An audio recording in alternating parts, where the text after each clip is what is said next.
Di masa sekarang ini, mungkin kita melihat banyak CEO perempuan, seperti CEO YouTube, Susan Wojcicki, ada juga Mary Barra dari General Motors.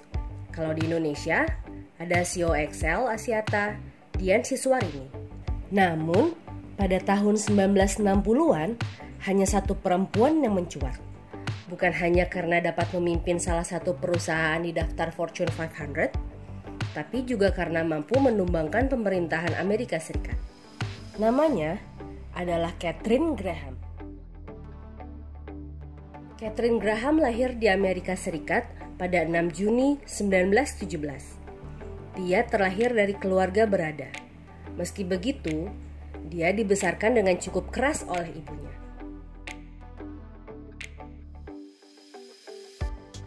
Mungkin didikan itulah yang membuatnya jadi legenda dalam dunia jurnalisme.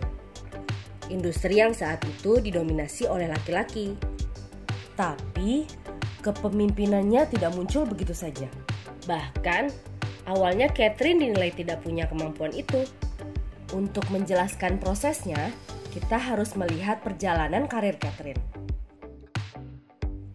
Pada tahun 1933, ayahnya, Eugene Meyer, menyelamatkan Washington Post dengan membeli sahamnya. Setahun setelah dibeli oleh Eugene, Katharine bekerja di sana sebagai pengantar pesan sambil bersekolah. Pada tahun 1938, Katharine lulus dari University of Chicago dan bekerja di San Francisco News sebagai reporter. Karir Katharine berlanjut ke Washington Post sebagai penulis pada 1939. Namun, karirnya berhenti setelah menikah dengan Philip L. Graham. Dia memutuskan untuk menjadi ibu rumah tangga pada 1940. 6 tahun kemudian, Eugene menyerahkan pengelolaan Washington Post pada suami Katharine, Philip. Philip dinilai berperan penting dalam pengembangan Washington Post. Tapi, tragisnya, Philip bunuh diri karena depresi pada 1963. Disinilah titik balik karir Katharine. Setelah ditinggal oleh suaminya, dia jadi pemegang tongkat komando Washington Post. Rekan-rekan terdekatnya menyarankan Katharine untuk menyerahkan Washington Post kepada orang lain. Dia diragukan oleh banyak pihak. Katharine memutuskan untuk tetap maju karena dia merasa berutang kepada anak-anaknya. Pekerjaan ini bukan hal yang mudah baginya. Selain karena minim pengalaman, dia sangat tidak siap dan gugup. Katharine sampai latihan hanya untuk mengucapkan selamat Natal kepada karyawan-karyawannya.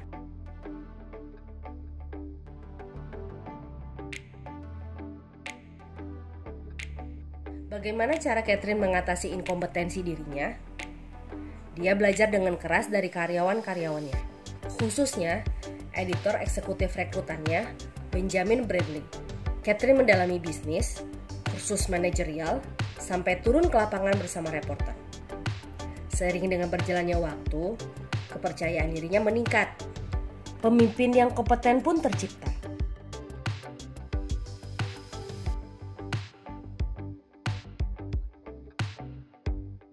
Katharine dan Bradley berhasil membawa nama Washington Post melejit, sejajar dengan New York Times dan Wall Street Journal.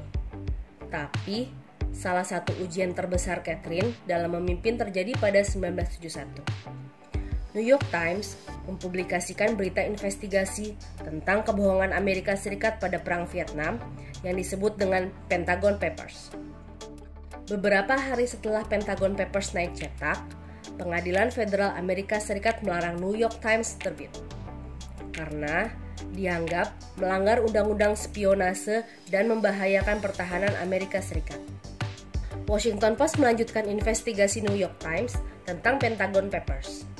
Saat itu, Katharine ada di persimpangan jalan, menerbitkan berita tersebut demi kebenaran atau menyimpannya demi keselamatan perusahaan.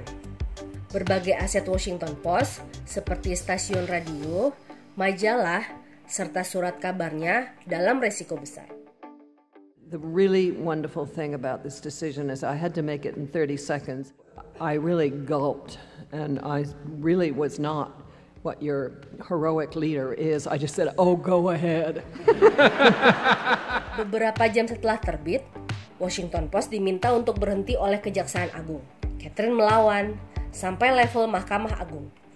Bersama New York Times, mereka berhasil memenangkan perkara ini. Berita tentang Pentagon Papers pun telah terbit. Hanya berselang 1 tahun, Catherine mendapat ujian besar yang kedua, kasus Watergate.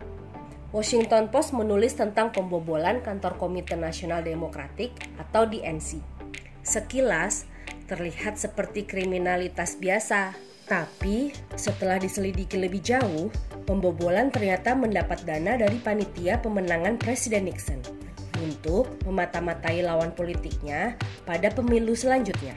Catherine bahkan dapat ancaman dari Jaksa Agung saat itu yang diduga jadi kasir panitia pemenangan. Setelah Nixon terpilih lagi jadi presiden, perjalanan Washington Post dijegal kanan-kiri. Saham Washington Post terjun bebas dari $38 jadi $16.